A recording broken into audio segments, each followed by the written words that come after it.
Every day where the little engines work, the crisp air is suddenly filled with a familiar noise. The lakes and mountains have many visitors, and Harold the helicopter flies the sky, making sure that no one is in trouble.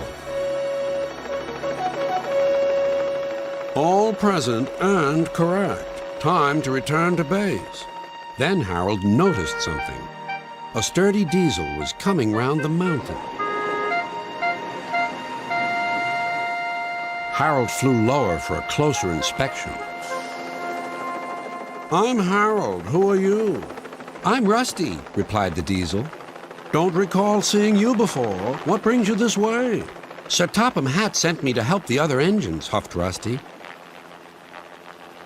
This was no time for a chat with a helicopter. Well done. Cheers, and keep up the good work. Cheeky chopper, muttered Rusty. Not long now, encouraged the driver. We'll soon be at the top station. Peter, Sam, and Sir Handel were glad to see Rusty. Even so, Sir Handel wouldn't stop grumbling.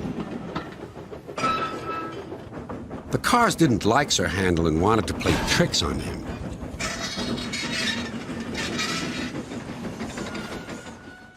No one understands our feelings, sympathized Gordon.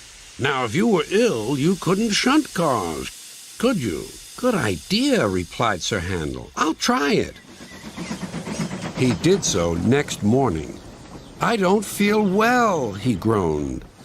There wasn't time to examine him, so some of his cars were coupled behind Peter Sam's coaches. Rusty promised to follow with the rest.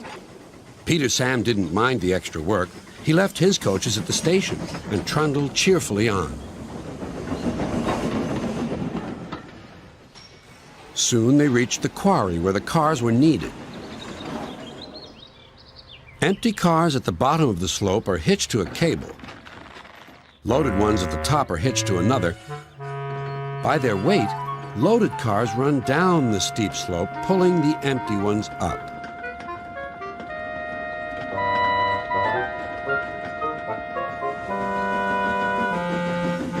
Peter Sam duly waited at the bottom of the slope for the loaded cars.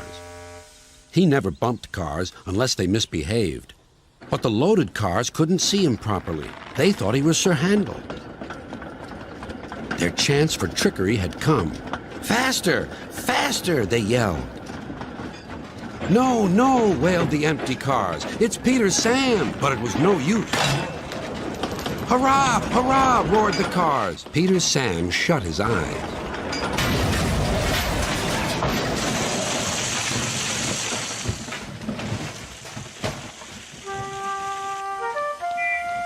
Beep! Beep! Wailed Peter Sam. Rusty was working nearby and came to help clear up the mess. Bust my buffers, exclaimed Rusty. Never mind, Peter Sam. We'll get you out. Peter Sam felt battered. His funnel was cracked and his boiler dented. Thank you, Rusty, he sighed and limped slowly home.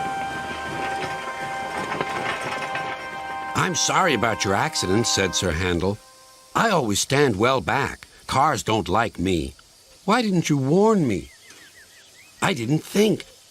You never do. You can start thinking now while you're doing Peter Sam's work as well as your own. That'll teach you to pretend you're ill.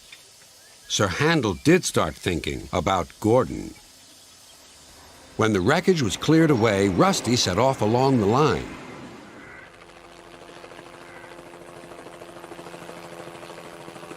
Splendid to see you again, whizzed Harold. I'm completing my evening's lookabout. Well done.